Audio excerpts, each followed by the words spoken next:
এবার আপনাদের সামনে মূল্যবান বক্তব্য নিয়ে আসছে বাংলাদেশ আওয়ামী লীগের কেন্দ্রীয় সাধারণ সম্পাদক ওবায়দুল কাদের।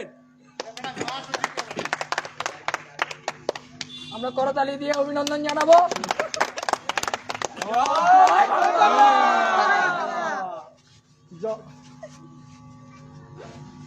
ধন্যবাদ। আমরা ক্ষমতায় আছি, ক্ষমতায় থাকবো। কিসের বিএনপি?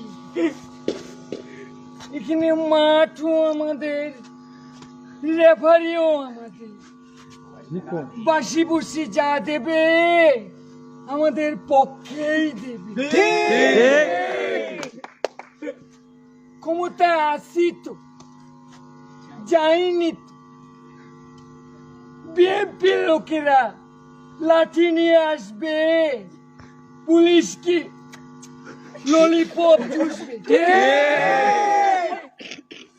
আমরা রাজপথে আসি, থাকবো, ছিলাম, আপনারাও এবার